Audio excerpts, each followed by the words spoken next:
La idea era recrear algunas de estas historias. Recrear, más no reproducir. Era importante para nosotros pensarlo así. La Stratégia, c'était une expérience de vie que j'ai fait avec une douzaine de personnes avec lesquelles on est allé habiter en isolement, inspiré des anecdotes et des histoires que des gens de ma famille m'ont racontées par rapport à leur jeunesse.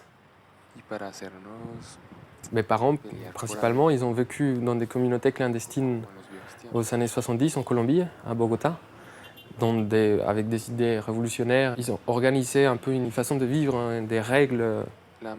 Et ça les a amenés à des situations un peu absurdes et un peu arbitraires aussi.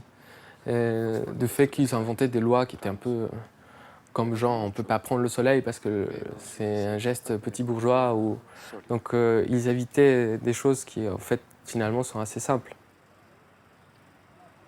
Donc à partir de ça, on a créé aussi des interventions à nous qui étaient des sortes d'interactions avec les gens ou bien avec des signes du pouvoir ou avec des signes historiques, avec les symboles que la ville place dans certains lieux pour marquer son histoire et tout ça.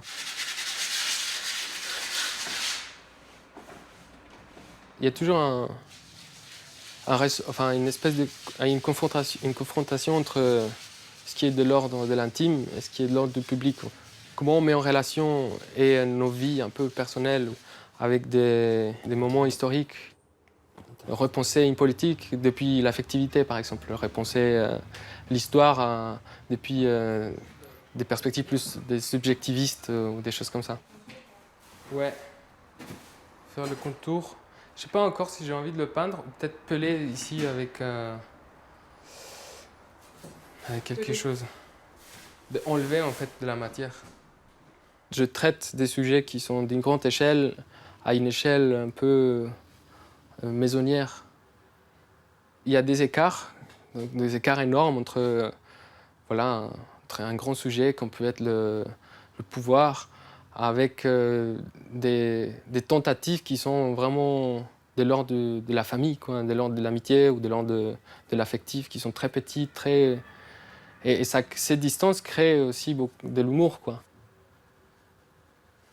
Dans un premier moment, j'avais commencé à travailler plutôt en vidéo, et dans un sens un peu performatif. Je me mettais en action. Je faisais des vidéos où je me mettais en action. Enfin, je faisais des actions à travers la vidéo. Aujourd'hui, c'est mon anniversaire. Je suis tout nouveau à Paris, donc j'ai pas beaucoup d'amis. J'aimerais que vous chantez pour moi le joyeux anniversaire pour garder un beau souvenir. Est-ce que c'est possible? Non. Oui. Ah, s'il vous plaît, s'il vous plaît. Alors, je vais juste enregistrer. Un, deux. Votre prénom. Allez, le prénom. Ivan. Ok. Alors, 1, 2, 3. Joyeux anniversaire, Ivan. Les projets que j'ai faits ne sont pas voués à être militants. Mais ils posent des questions sur comment on se met en relation avec les gens, avec l'autorité, avec la ville en fait.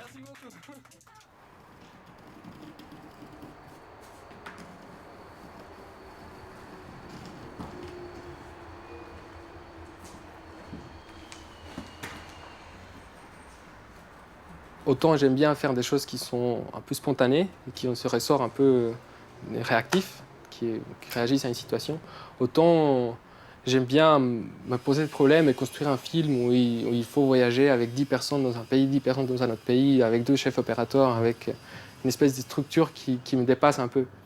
Et pareil pour les sculptures, autant je peux apprécier et travailler sur des gestes qui sont très vite et qui sont de l'ordre un peu de la coïncidence, autant je peux construire des objets qui me prennent 1, 2, 3 mois à faire et où je dois, je sais pas, faire des expériences avec des matières pour que ça puisse marcher, pour que ça puisse tenir. Des fois, c'est des choses qui sont un peu grandes, du coup, il faut qu'il y ait une espèce de recherche un peu structurale.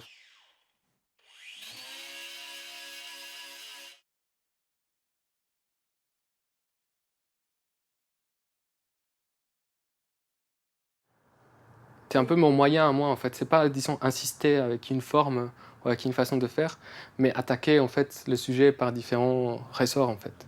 Et même non seulement au niveau de matière, mais au niveau aussi de ton, quoi.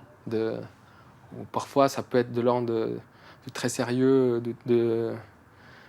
un peu historiciste, parfois ça peut être de l'ordre très familière, humoristique.